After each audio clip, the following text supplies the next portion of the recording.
Gì nè. Vô lo tiện. Tao nói gì cơ? Kéo đây cứ kéo không sợ đâu. Các Kéo thẳng cứ kéo thẳng. Vô lo ta. Kéo kìa. Có kéo có anh chị hai này bé này thoại bé ô ha thế ô là ý đây. Cho sầu cuốn đông con đang nghe cổng xe này à? Có còn mà ốp vừa ó Mà nối phải nối như này. nối đến đây mà đưa ta. Cho lên cao một tí nữa là được rồi. Cái trái gì chụp. Giờ chỉ mất xe kìa.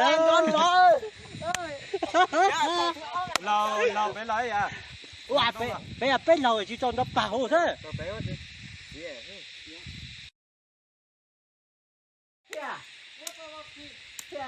Lấy cũng có theo cái số này à? Dạ. Có theo tôi chỉ có cái số. Con nhóc tôi đã ở đây. Chị ta vô ai thì tôi theo đó thì lo xe đâu à. Thế liền một giây trước với buồn một giây sau. Không, không được số có trò theo xe gì cho con. Ôi, theo bà nó có. Giờ trên thoải mái mày không phải đứng đấy. Vậy thế là lo chuyện cho vậy. Chia số hồ họ ba chuối là lo chua ha nhớ tặng tao số tuần chi số rồi. Dạ. Nó là cái nã gì nó chua. Dạ chị nhà có phải vậy đấy họ. Đừng tông đến nhà coi. Kia chị nhớ đấy.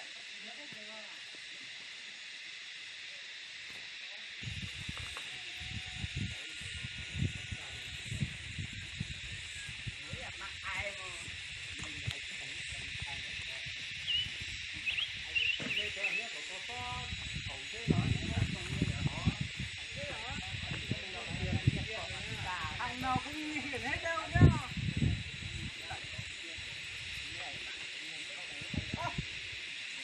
Rồi nhá, không có nhớ mình tên nữa. Có tổ còi của coi là mình có thể cho áp bao giờ thì hảo hả? Có giá có to đây. Ai cái nào? Ôi giờ tôi có xe rồi à. Không phải làm câu này nó mới được.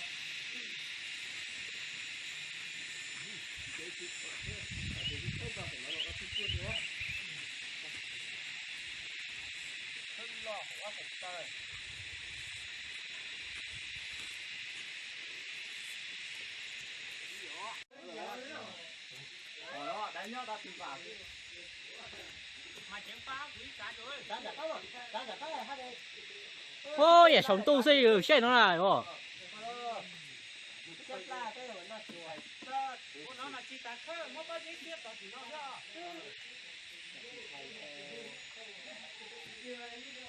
Có thể cái là bé gái chỉ cần bé người cha cho các chi rồi xù rồi hả? À tôi chuẩn bị cho các chi có mua với phong thì họ nó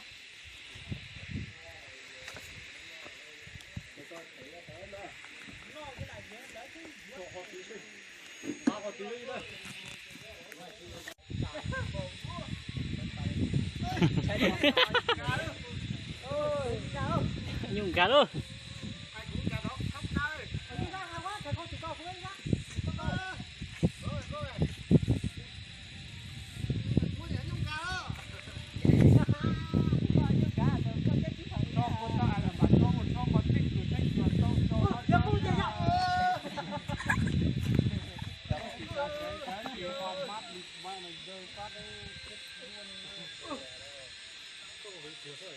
đó chi biểu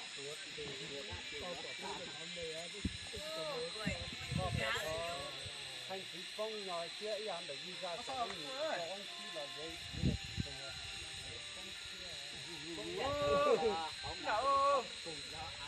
nào bao Cái mẹ muốn nó món nữa, nó có gì khác.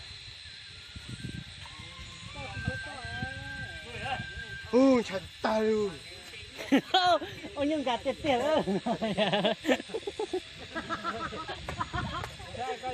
Giờ thế mà.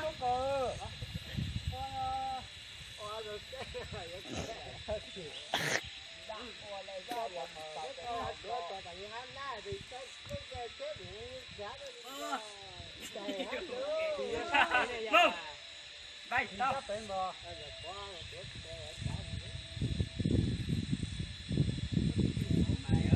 Có tay tay giật hồi đá rồi. Có một cái thắt nữa. Có mấy má có thâu rồi. Qua tiền phải một sáu cho nó ấy.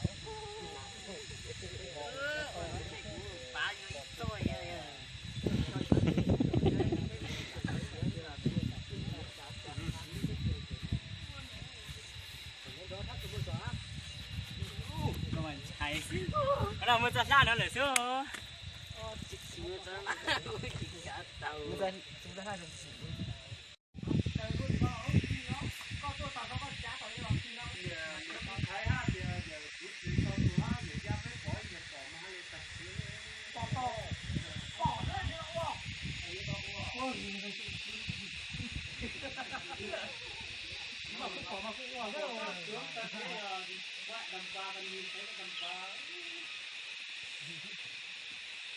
Tê thật là có bà nó hay chứ để cho nó đỡ quá.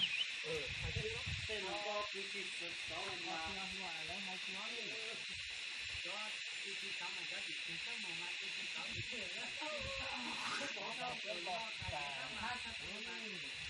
ta nhỏ nãy là có bỏ là bỏ cho bỏ với cái mong chuyện tài xế tư tưởng cái đó là còn chuyện ná mà mua mà bỏ cho cái tuần thái chuyện mà bỏ chuyện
có hai nữa má mà chúa ơi cho con chúa nó mà phát tàu nó phải cho có rồi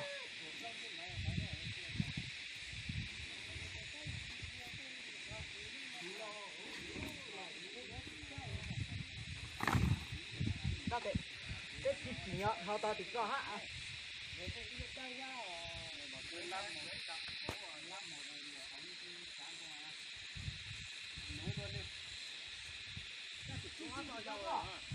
mang đó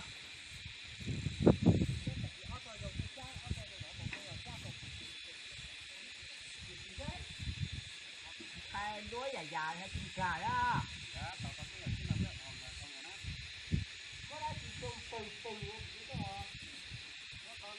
Nó có tiết tận đông có tới à?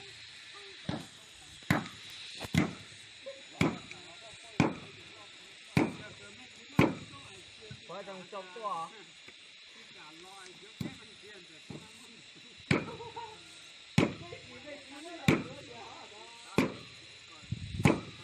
lọ lọ ấy lọ to to đỏ ấy có chỉ là cái đó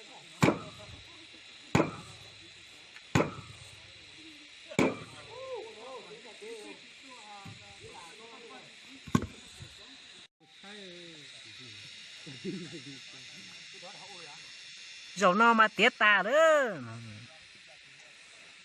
Bố mẹ 4 giờ mẹ rồi. Đến giờ đi về rồi. Ủa em là tí là xin lỗi rồi.